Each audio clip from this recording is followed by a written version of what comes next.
اس کے بعد جو اگلا سوال ہے وہ یہ ہے کہ radio, T V, dish, antenna اور انٹرنیٹ کے احکام. دیکھیں، ایک تو ان کی خرید و فروخت کا مسئلہ ہے، اور ایک مسئلہ یہ ہے کہ ان سے استفادہ کرنے کا مسئلہ، کہ کس چیز میں اس سے استفادہ کر سکتے ہیں اور کس چیز میں نہیں کر سکتے. جہاں تک خرید و فروخت کا مسئلہ ہے تو یہ توضیح المسائل میں بھی یہ مسئلہ آپ کو مل جائے گا. آغا سیستانی کا بھی یہی تھا، آغا خوئی کا بھی یہی تھا، البتہ امام خمینی کا تھوڑا سا مختلف تھا. یہ دونوں بزرگان یہ فرماتے ہیں کہ وہ چیزیں جو مشترک ہوں، حلال اور حرام دونوں میں استعمال ہو سکتے ہیں. مشترک آلات، ان کا حرام یوز بھی ہے، ان کا حلال یوز بھی ہے. درست؟ مشترک آلات کو اگر آپ حرام یوز کے لیے نہیں لے رہے تو خرید و فروخت اس کی جائز ہے. درست؟ یہ تو آپ کی حد تک ہو گیا. اب آپ گھر میں لا کے رکھنا چاہ رہے ہیں، گھر میں تو آپ اکیلے تو نہیں ہیں، 10 لوگ اور بھی یوز کریں گے اس کو، تو وہ اس وقت آپ لا کے رکھ سکتے ہیں کہ جب آپ کو اس بات کا اطمینان ہو کہ آپ کے علاوہ بھی باقی جو افراد ہیں وہ اس کو حرام چیز میں استعمال نہیں کریں گے، تب آپ اس کو گھر میں لا کے رکھ سکتے ہیں. درست؟ بس خرید و فروخت مشترک آلات کی تقریباً آغا خوئی و سیستانی کے حساب سے جائز ہے، اس میں اتنا مسئلہ نہیں ہے.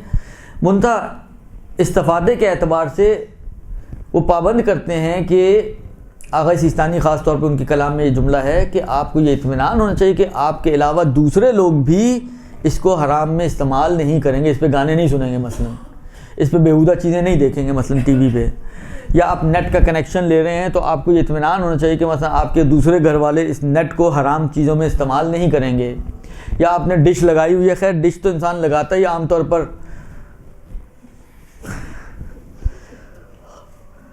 چٹپٹی چیزیں دیکھنے کے لیے، لیکن بالآخر انسان کو یہ اطمینان ہونا چاہیے کہ میں خود بھی اور کوئی میرے متعلقین، میرے بیگم، بیوی، بچے وغیرہ کوئی بھی اس کو حرام میں استعمال نہیں کریں گے، تب وہ ان چیزوں کو لے سکتا ہے اور گھر میں رکھ سکتا ہے.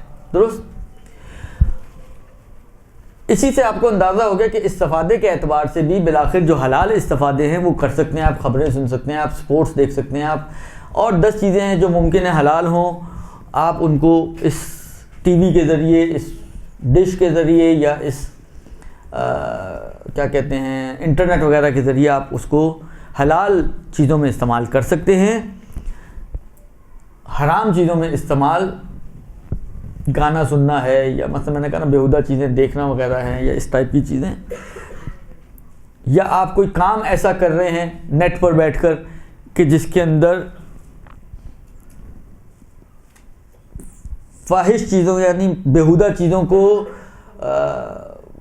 یعنی فلوٹ کر رہے ہیں مارکیٹ میں، تو وہ بھی حرام ہو جائے گا. خلاصہ یہ کہ حرام کاموں میں ان چیزوں کو استعمال کرنا حرام ہے. نہ آپ استعمال کریں گے، نہ آپ کا کوئی گھر والا استعمال کرے گا. اس صورت میں آپ اس کو گھر میں لا سکتے ہیں، ورنہ اپنے آفس میں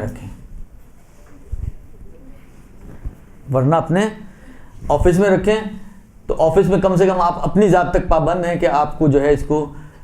البتہ آفس میں بھی یہ مسئلہ آ سکتا ہے کہ مثلا آپ تو نہیں کر رہے، آپ کی کلیگ آ گئے گانا لگا کے بیٹھ گیا، پھر دونوں سن رہے ہیں، میں نے تو نہیں لگایا.